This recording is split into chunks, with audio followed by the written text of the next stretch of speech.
Yes. I was just looking at what the officer understands the elements of the following statutes. Yes. Now, there's some definitions in the Oregon regulatory statutes, possibly. Yes. Kidnapping 2, kidnapping 1, ooch, custodial interference 2, custodial interference 1, coercion and defense to coercion. Yes, kidnapping. Now, then there's the Inchoate crimes. The officer understands the elements of the following statutes. Ooch. Criminal conspiracy, solicitation, and attempt. Oh.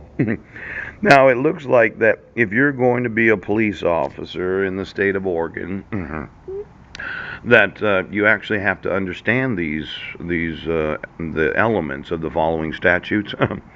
It could be that in Washington state they have the same requirements for those that are in police departments in the state of Washington. Now, I told you about the Class B kidnapping with the sole purpose of having custody of my sons. Yes. And not getting notice of court hearings and not getting the actual dissolution of marriage. Yes. But it looks like the officers in the state of Washington do not understand the elements of the following statutes. Ouch. Ouch. Now, there's that custodial interference. Yes.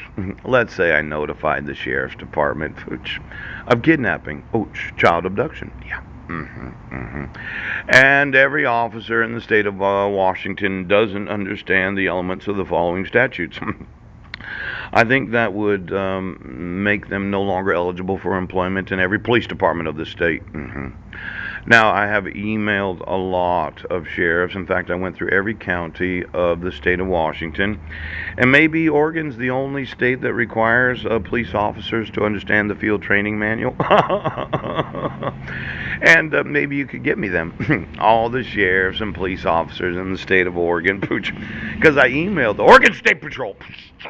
I emailed the many different sheriffs in different counties of the state of Oregon.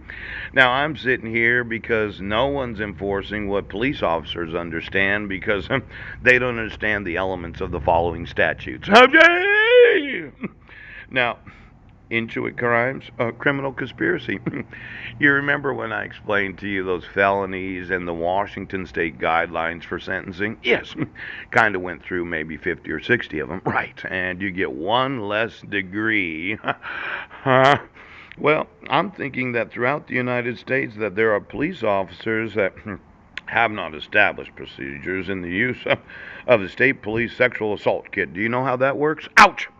Now, the officer familiar with statutes and agency procedure regarding fraudulent documents. Oh, now there's what's known as the officer understands the elements of the following statutes. Forgery 1 and 2.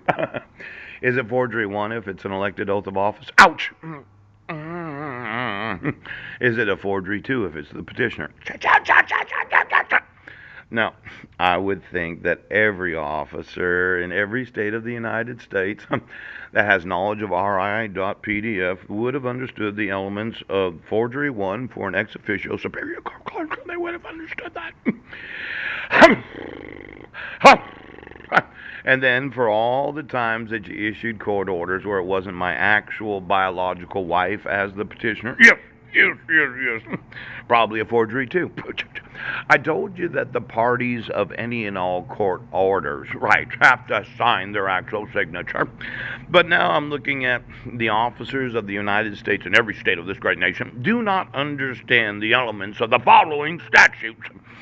Now, there's criminal possession of a forged instrument. Let's say I emailed it to 2 million email addresses and approximately 10,000 different email addresses in those 2 million email addresses. It would be criminal possession for you to have a copy of RI.PDF knowing there's a forgery 1 on that actual document. Ouch! Don't touch it! Don't touch it! And then there's criminal possession of a forged instrument off number 1. Then criminal possession of a forged device. Not that. Now, every time I emailed you a copy of the protection order that has a forgery on it and it's within your possession on your actual desktop, laptop, or your server, you are in criminal possession.